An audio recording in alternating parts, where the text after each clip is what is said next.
Hello बच्चों, एक बार फिर से आप सभी का केशव कॉमर्स क्लासेस में बहुत बहुत स्वागत है।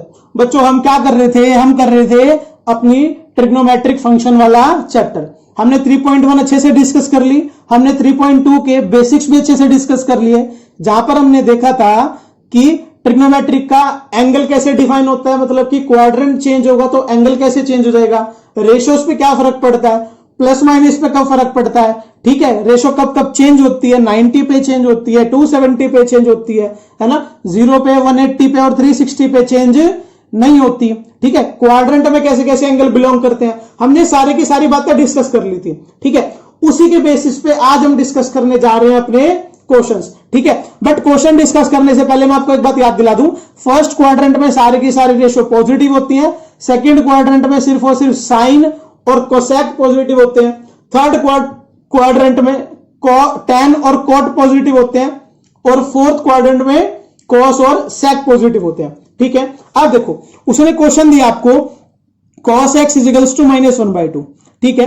अब एक बात हो, cos नेगेटिव दे दिया इसने, cos नेगेटिव तो बच्चों दो क्वाड्रेंट में होता है भाई, या तो ये दूसरे क्वाड्रेंट में होना चाहिए या फिर ये तीसरे क्वाड्रेंट में होना चाहिए। अब क्वेश्चन ने आगे मुझे ये भी बता दिया कि x है जो एंगल है, क्योंकि एंगल के बेसिस पे ही हमारा पॉजिटिव नेगेटिव डिफाइन होता है, ठीक है। जो एंगल है वो थर्ड क्वाड्रेंट में लाई कर रहा है, थर्ड क्वाड्रेंट का मतलब है 180 डिग्री टू 270 डिग्री के बीच में कहीं पर लाई कर रहा है, ठीक है। और ये बोल रहा है बाकी सबकी मुझे क्या दे दो, बाकी सारी रेशो, जब बाकी सारे के सारे फंक्शन निकाल के दे दो, मतलब ये टेन का साइन का सारे के सारे फंक्शन निकाल के दे दो जी, निकाल देंगे, ठीक है। बट थर्ड क्वाड्रेंट में बच्चों टेन और कॉट पॉजिटिव होते हैं, ये बात आप ध्यान रखना, ठीक है। अब इस क्वेश्चन को करने के दो तरीके हैं, अब मैं दोनों के दोनों तरीके आपको 1 बाय 1 करके बता रहा हूं, आपको जो सा तरीका ठीक लगेगा आप वो वाला तरीका फॉलो कर लेना।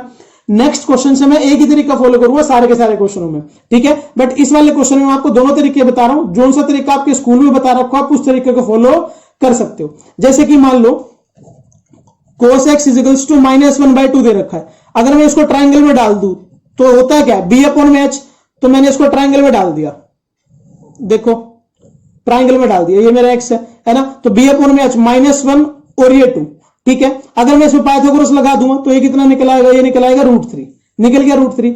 अब आपके पास ट्राइंगल में सारी की सारी वैल्यू है, आपके पास आपका परपेंडिकुलर भी है, बेस भी है और आपकी हाइपोटेन्यूज भी है, तो इन तीनों का यूज करके मैं अपनी सारी की सारी रेशो निकाल सकता हूं जी, बिल्कुल निकाल सकता हूं। सबसे पहले तो कॉस की है तो मैं इसी के थ्रू अपनी सेक x निकाल सकता हूं, इसको रिवर्स कर दूंगा, क्या आ जाएगा -2, क्या आ जाएगा -2, ये वाला आया समझ में, ठीक है। अच्छा मैं अपनी साइन एक्स की वैल्यू निकाल सकता हूं जी, बिल्कुल निकाल सकता हूं, साइन एक्स की वैल्यू परपेंडिकुलर अपॉन में हाइपोटेन्यूज, तो मतलब कि √3/2। लेकिन एक बात ध्यान रखने, क्या ध्यान रखनी है बच्चों, एंगल जो एक्स है वो थर्ड क्वाड्रेंट में लाई कर रहा है, और थर्ड क्वाड्रेंट में साइन भी नेगेटिव होता है, तो साइन के सामने क्या लगा दिया, नेगेटिव, ठीक है ना। अच्छा इसी के साथ मैं अपनी tan x की वैल्यू निकाल सकता हूं, tan x की वैल्यू क्या जाएगी, परपेंडिकुलर अपॉन में बेस, तो मतलब कि √3/1 है ना। अब आप बोलोगे सर यहाँ पर -1 तो लगाओ, लेकिन मैं -1 नहीं लगाऊंगा, क्योंकि ये कौन से क्वाड्रेंट में, ये थर्ड क्वाड्रेंट में, और थर्ड क्वाड्रेंट में 10 पॉजिटिव होता है, ठीक है। ऐसे ही मैं अपनी cot x की वैल्यू निकाल सकता हूं, इसी का रेसिप्रोकल कर दो तो क्या आ जाएगा 1/√3, ठीक है। और cot भी थर्ड क्वाड्रेंट में क्या होता है, पॉजिटिव होता है ना। साइन की वैल्यू आ गई तो कोसेक x की वैल्यू भी आ जाएगी, कोसेक x की वैल्यू क्या आ जाएगी, इसका रेसिप्रोकल कर दो -2/√3। ये वाला नेगेटिव क्यों रहा, यहां पर ये वाला नेगेटिव इसलिए रहा, थर्ड क्वाड्रेंट में कोसेक भी नेगेटिव होता है, थर्ड क्वाड्रेंट में कोसेक भी क्या होता है, नेगेटिव। आया समझ में, एक तो तरीका बच्चों ये था, ठीक है। दूसरा तरीका ये है कि मैं ट्राइंगलों को इग्नोर कर दूं और डायरेक्ट अपनी रेशो के साथ चलूं। रेशो के साथ चलने का मतलब है मेरे पास cos x की -1/2 वैल्यू है, तो मेरे को एक फॉर्मूला पता है, मैं इसका दूसरा तरीका बता रहा हूं आपको, ठीक है। मेरे को एक फॉर्मूला पता है, sine square x plus cos square x equals to 1 होता है, ठीक है। तो मैं यहां पर cos की वैल्यू डाल देता हूं, क्या आ जाएगी sign square x plus cos की वैल्यू डाल दोगे तो 1/4 बन जाएगा यहां पर, क्योंकि 1/2 दे रखी है, इजिकल्स टू 1, ये उधर जाके माइनस हो जाएगा, तो sine square x equals to 1 - 1/4 है ना। तो यहां से बच्चों साइन एक्स की वैल्यू आ जाएगी, यहां पर आगे 3/4, तो मैं क्या लिख सकता हूं उसको √3/2। लेकिन एक बात ध्यान रखो कि आप इसको पॉजिटिव में नहीं छोड़ सकते, आपको यहां पर नेगेटिव लगाना पड़ेगा। क्यों नेगेटिव लगाना पड़ेगा, इसलिए लगाना पड़ेगा क्योंकि जो x की वैल्यू है वो कौन से क्वाड्रेंट में, x lies in third quadrant, कहां पर, थर्ड क्वाड्रेंट, और थर्ड क्वाड्रेंट में हमारा साइन की वैल्यू क्या होती है, साइन की वैल्यू बच्चों हमारी नेगेटिव होती है। अच्छा, आपके सामने कॉस की वैल्यू थी क्वेश्चन के अंदर, तो आप सेक की वैल्यू डायरेक्ट निकाल सकते हो, क्या आ जाएगी -2। आगे देखो सेक की वैल्यू भी, ठीक है। आपके पास साइन की वैल्यू है तो आप कोसेक की वैल्यू डायरेक्ट निकाल सकते हो, क्या निकल जाएगी -2/√3। क्लियर इतनी सी बात आई, सारी की सारी वैल्यू समझ में, ठीक है। इसके बाद आपको अगर 10 की वैल्यू निकालनी है 10x की, तो इसकी भी आप दो तरीके से निकाल सकते हो, या तो आप सेक वाला फॉर्मूला यूज कर लो 1 + tan² = sec² वाला, या फिर दूसरा आसान क्या है sin x by cos x कर दो, sin x by cos x कर दो। sin x की वैल्यू कितनी है √3/2 है ना, और cos x की वैल्यू कितनी है 2/√3 है ना, ये भी माइनस में, माइनस से माइनस कट गया है ना, ये ऊपर मल्टीप्लाई हो जाएगा, कितना बन जाएगा जाके घूम करके ऊपर मल्टीप्लाई हो जाएगा।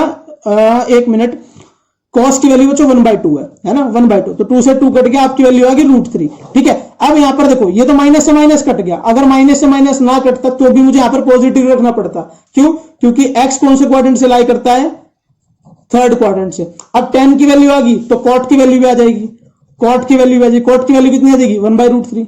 तो बच्चों ये थे हमारे सामने दो तरीके, ठीक है। इन सारे के सारे तरीकों से हम आंसर निकाल सकते हैं, लेकिन मैं आपको प्रेफर करूंगा ऊपर वाला तरीका, ठीक है। ये वाला तरीका ज्यादा इजी है, हमने 10th क्लास में पढ़ा भी हुआ है, तो हमें ये वाला क्वेश्चन में हेल्प ज्यादा करेगा, ठीक है। तो हम इस वाले क्वेश्चंस के थ्रू मैं सारे के सारे करूंगा, बट अगर किसी को इस वाले से करना हो तो इस वाले से भी कर सकता है। आपके स्कूल में इस वाले से करवाया हो तो इस वाले से करना, ठीक है, वरना स्कूल वाले नंबर काट लेंगे बच्चों, ठीक है। तो इस बात को समझना, जिस तरीके से आपके स्कूल में करवाया हो उसी तरीके से आप करना, बट मैं सारे के सारे क्वेश्चन आपको इसी तरीके से करवाऊंगा, ठीक है। आओ बच्चों, अब हम आगे चलते हैं, ये हमारा क्वेश्चन नंबर 2, ठीक है। क्वेश्चन नंबर 2 में देखो क्या दे रखा है, ये बोल रहा है sin x = 3/5, ठीक है। साइन पॉजिटिव है, साइन पॉजिटिव दो क्वाड्रेंट में होता है, या तो पहले में या फिर दूसरे में। अब देखते हैं कौन से क्वाड्रेंट में बोल रहा है, ये बोल रहा है x lies in second quadrant, तो x सेकंड क्वाड्रेंट में लाई कर रहा है। अगर बच्चों x सेकंड क्वाड्रेंट में लाई कर रहा है, इसका मतलब क्या है कि सेकंड क्वाड्रेंट में साइन और कोसेक ये दो पॉजिटिव होते हैं, इसके अलावा सारे की सारी वैल्यू, सारे के सारे फंक्शन की वैल्यू नेगेटिव होती है, ठीक है। तो मैं यहां से इसको ट्रायंगल में डाल के वैल्यू निकाल सकता हूं, लेकिन साइन की वैल्यू दे रखी है, तो एक काम करो यहीं पर डायरेक्टली कोसेक की वैल्यू निकाल दो। कोसेक x की वैल्यू कितनी आ जाएगी 5/3, एक वैल्यू आ गई भाई, उसका रेसिप्रोकल होता है तो मैं इसको आसानी से क्यों ना यूज करूं, ठीक है। अब मैं ट्रायंगल बना देता हूं, देखो ट्रायंगल बना दे, ट्रायंगल बना देंगे इसका, और इसके सारे के सारे आंसर आ जाएंगे। ये मेरा x है, ठीक है, ये होता है परपेंडिकुलर बाय, है ना, साइन x की वैल्यू होती है 3/5 परपेंडिकुलर अपॉन में हाइपोटेन्यूज। तो परपेंडिकुलर मुझे कितनी दे रखी है, परपेंडिकुलर 3 दे रखी है, हाइपोटेन्यूज 5 आ गई, तो बेस कितने आ जाएगा, पाइथागोरस ट्रिपलेट लगा दोगे डायरेक्ट 4, ठीक है। ये आप कर लेना, बच्चों वाले काम है, ये मैं नहीं करूंगा, ठीक है। इतने बच्चे नहीं हो तुम कि मुझे ये भी करके दिखाना पड़े, इतना तुम्हें आता होगा, ठीक है। चलो अब मेरे पास सारी की सारी वैल्यू आ गई, तो देखो अब मैं cos x की वैल्यू निकाल सकता हूं cos x की वैल्यू। cos x की वैल्यू क्या होती है b/h, तो निकाल दो, b क्या है 4, h क्या है 5। लेकिन एक बात बताओ, कौन से क्वाड्रेंट में है, सेकंड में, तो क्या लगाना पड़ेगा माइनस, क्योंकि सेकंड क्वाड्रेंट में cos क्या होता है नेगेटिव होता है, समझे इस बात को, है ना। अगर cos की आ गई तो sec की भी आ जाएगी ना, sec की क्या होती है h/b, है ना, तो माइनस का 5/4, ये भी नेगेटिव होगा क्योंकि सेकंड क्वाड्रेंट में इसकी वैल्यू भी क्या नहीं होती, पॉजिटिव नहीं होती, है ना। ऐसे ही 10x की वैल्यू आ जाएगी, बिल्कुल आ जाएगी, परपेंडिकुलर अपॉन में बेस मतलब कि 3/4, और ये भी नेगेटिव होगी क्योंकि सेकंड क्वाड्रेंट में 10 नेगेटिव होता है, ठीक है। और cot x की वैल्यू भी आ जाएगी -4/3। देखो कितनी जल्दी क्वेश्चन हो गया, आया समझ में, आया इसमें कुछ मुश्किल, इजी था क्वेश्चन, ठीक है। आइए हम चलते हैं अपने क्वेश्चन नंबर 3 की तरफ। आ जाओ भाई, देखो क्वेश्चन नंबर 3 में क्या दिया हुआ इसने, ये बोल रहा है cot x = 3/4। अब आपको ये पता है कि cot x की वैल्यू दो जगह पॉजिटिव होती है, या तो पहले क्वाड्रेंट में या फिर तीसरे क्वाड्रेंट में। अब ये बोल रहा है x lies in third quadrant, मतलब कि तीसरे क्वाड्रेंट में चला गया, तो तीसरे क्वाड्रेंट में तो सिर्फ और सिर्फ tan की और cot की वैल्यू पॉजिटिव होती है, इसके अलावा सारे की सारी वैल्यू नेगेटिव होती है। तो एक बात बताओ, अगर cot की वैल्यू है तो मैं tan की वैल्यू डायरेक्ट निकाल सकते हैं यहीं से ही, भाई रेसिप्रोकल कर दूंगा इसको, तो देखो tan की वैल्यू मेरे पास आ गई, ठीक है। अब और सबकी वैल्यू निकाल लेते हैं, और सबकी वैल्यू कैसे आएगी, ठीक वैसे ही बना दो, ट्रायंगल बना दो, ट्रायंगल के अंदर डाल दो वैल्यूज को, ये x मान लिया, है ना। cot क्या होता है, देखो ध्यान से, cot x = 3/4, cot होता है बेस अपॉन में परपेंडिकुलर, क्या होता है बेस अपॉन में परपेंडिकुलर, मतलब कि बेस मेरा 3 है, परपेंडिकुलर मेरा 4 है, और हाइपोटेन्यूज कितनी आ गई मेरी 5, क्लियर इतनी सी बात, शाबाश, है ना। अब हम अपनी सारी की सारी वैल्यूज निकाल सकते हैं। तो सबसे पहले निकाल दो साइन एक्स। साइन एक्स क्या हो जाएगा, साइन एक्स हो जाएगा परपेंडिकुलर अपॉन में हाइपोटेन्यूज, तो मतलब कि माइनस का 4/5। माइनस क्यों लगाया, क्योंकि थर्ड क्वाड्रेंट है, थर्ड क्वाड्रेंट में साइन नेगेटिव होता है। अगर साइन आ गया तो कोसेक एक्स भी आ जाएगा, इसका उल्टा कर दो, माइनस का 5/4। ये देखो कोसेक की वैल्यू भी आ गई, ठीक है। इसके बाद क्या निकाल देते हैं, कॉस एक्स की वैल्यू निकाल देते हैं। कॉस एक्स की वैल्यू क्या होती है, बेस अपॉन में हाइपोटेन्यूज, तो मतलब कि -3/5। माइनस क्यों लगाया, क्योंकि थर्ड क्वाड्रेंट में है, ठीक है। और कॉस आ गया तो सेक भी आ जाएगा। सेक कितना आ जाएगा, 5/3, और वो भी नेगेटिव का। क्लियर इतनी सी बात। ये था हमारा कंप्लीट क्वेश्चन नंबर 3, ठीक है। आराम आराम से समझते जाओ, जल्दबाजी ना करेंगे वरना गड़बड़ हो जाएगी, ठीक है। देखो क्वेश्चन नंबर 4 देखते हैं। देखो भाई क्वेश्चन नंबर 4 में क्या दे रखा है वो देखते हैं। क्वेश्चन नंबर 4 में बोल रहा है sec x इक्वल्स टू 13/5, ठीक है। और ये बोल रहा है ये कौन से क्वाड्रेंट में लाई कर रहा है, फोर्थ क्वाड्रेंट में, ठीक है जी। हमें पता है कि sec की वैल्यू फर्स्ट क्वाड्रेंट में और फोर्थ क्वाड्रेंट में पॉजिटिव होती है, और बाकी सेकंड में और थर्ड में क्या होती है, नेगेटिव, ठीक है। तो देखो ध्यान से भाई, एक बात बताओ, अगर मैं इसको ट्राइंगल में डायरेक्ट डाल दूं, है ना, डायरेक्ट डाल देते हैं इसको ट्राइंगल के अंदर, डाल दो ट्राइंगल के अंदर डायरेक्ट, ठीक है। ये मेरा एक्स है ना। sec x की वैल्यू क्या होती है, sec x की वैल्यू होती है 13/5 दे रखी है ना। क्या फॉर्मेशन होती है इसकी, h/b। क्या होती है h/b, मतलब कि हाइपोटेन्यूज मेरी 13 है ना, बेस मेरा 5 है, और पाइथागोरियन ट्रिपलेट के हिसाब से ये मेरी कितनी आ जाएगी, 12। कितनी आ जाएगी, 12, ठीक है। अच्छा, अगर sec की वैल्यू दे रखी है तो cos की तो ऐसे ही निकल जाएगी, क्या निकल जाएगी, 5/13, ठीक है। और cos भी पॉजिटिव होगा, क्योंकि फोर्थ क्वाड्रेंट में cos और sec दोनों पॉजिटिव होते हैं, ठीक है। अच्छा, अब निकाल दो साइन की। साइन एक्स इजिकल्स टू क्या होता है, परपेंडिकुलर अपॉन में हाइपोटेन्यूज। परपेंडिकुलर कितनी है, 12/13, और कौन सा, नेगेटिव का, क्योंकि फोर्थ क्वाड्रेंट में नेगेटिव होता है। साइन आ गया तो कोसेक एक्स भी आ जाएगा। कोसेक एक्स उल्टा कर दो, -13/12, ये भी नेगेटिव, क्योंकि फोर्थ क्वाड्रेंट में कोसेक नेगेटिव होता है, ठीक है। इसके बाद टेन निकाल दो। टेन ऑफ एक्स कितना होता है, ten of x perpendicular upon में बेस, तो 12/5, तो माइनस का 12/5। माइनस क्यों लगाया, क्योंकि फोर्थ क्वाड्रेंट में नेगेटिव होता है, ठीक है। ऐसे ही कॉट एक्स भी निकल जाएगा। कॉट एक्स क्या आ जाएगा, -5/12, ये भी नेगेटिव होगा, क्योंकि ये भी फोर्थ क्वाड्रेंट में है। देखो भैया अगला क्वेश्चन, ये हमारा इस टाइप का लास्ट क्वेश्चन है, क्वेश्चन नंबर 5। ये बोल रहा है tan x इक्वल्स टू -5/12। तो tan x भाई नेगेटिव कब होता है, tan x नेगेटिव दूसरे क्वाड्रेंट में या फिर चौथे क्वाड्रेंट में होता है, सेकंड में या फिर फोर्थ में। और उसने खुद बोल दिया ये कौन से क्वाड्रेंट में है, सेकंड क्वाड्रेंट में। तो सेकंड क्वाड्रेंट में पॉजिटिव क्या होता है, सेकंड क्वाड्रेंट में साइन और कोसेक पॉजिटिव होते हैं जी, ठीक है। तो क्या करेंगे, इसको हम डायरेक्टली किस में डाल देंगे, ट्राइंगल में डाल देंगे, हमारा आंसर निकल के आने लग जाएगा। देखो ध्यान से, डाल दो इसको ट्राइंगल में, है ना, ट्राइंगल में डाल देते हैं। ये मेरा एक्स है, ये परपेंडिकुलर, ये बेस, या हाइपोटेन्यूज, है ना। तो 10 की वैल्यू क्या होती है, 10 की वैल्यू होती है आपकी परपेंडिकुलर अपॉन में बेस, और वो दे रखी है -5/12, मतलब कि ये तो 5 है, माइनस साइन से फर्क नहीं पड़ता क्योंकि हमारे पास क्वाड्रेंट है, ठीक है। ये दे रखी है 12, ट्रिपलेट लगा दोगे तो ये कितनी निकल जाएगी, 13। ठीक क्वेश्चन नंबर 4 की तरह है, जो ट्रिपलेट उसके अंदर यूज हो रखी थी, देखो 5, 12 और 13, सेम ट्रिपलेट यहां पर भी यूज हो रखी है, ठीक है। तो अगर 10 की वैल्यू है तो कॉट की वैल्यू आ जाएगी, उल्टा कर दो इसका, तो 12/5, वो भी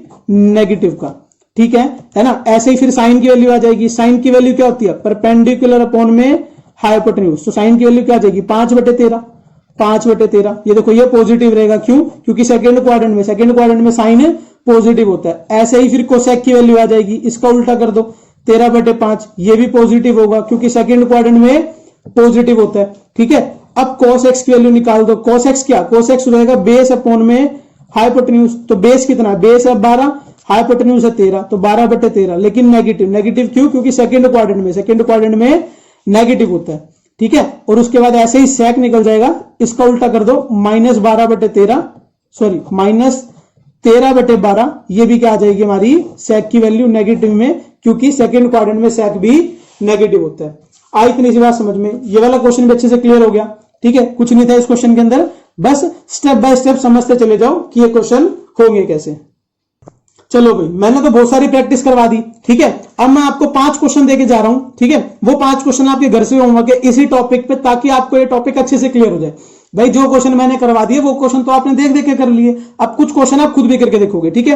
पहला क्वेश्चन आपके सामने, tan x equals to 8/15 negative का, और x lies in x lies in fourth quadrant, x lies in fourth quadrant, ठीक है। सेकंड क्वेश्चन आपके सामने, sine x equals to -3/5, sine x equals to -3/5, x lies in also fourth quadrant, ठीक है, यहां पर भी फोर्थ क्वाड्रेंट में लाई कर रहा है। Third question, cos x equals to 9/17, cos x equals to 9/17, ठीक है, और x लाइज इन, नेगेटिव ले लेते हैं यहां पर, चलो नेगेटिव ले लिया है ना, और x lies in third quadrant, ठीक है, x lies in third quadrant. Question number 4, cosec x equals to 5/3, cosec x equals to 5/3, वो भी नेगेटिव का, और x lies in third quadrant, x lies in third quadrant, ठीक है। Question number 5, sec x equals to 25/7 negative का, और x lies in second quadrant, x lies in second quadrant. तो बच्चों ये 5 क्वेश्चन है, ये पांचों के पांचों क्वेश्चन आपके घर से होमवर्क है, ठीक है, ये पांचों क्वेश्चन आपको सेल्फ करने हैं और उसके बाद मुझे भेजने हैं, ठीक है। तो मैं आपके चेक करके बताऊंगा कि आपने क्वेश्चन सारे के सारे सही करे हैं नहीं करे हैं, ठीक है। इस वीडियो में इतना ही, बाकी काम देखेंगे अपनी नेक्स्ट वीडियो में। टिल देन बाय बाय, अपना ध्यान रखें, खुश रहें, थैंक यू फॉर वॉचिंग।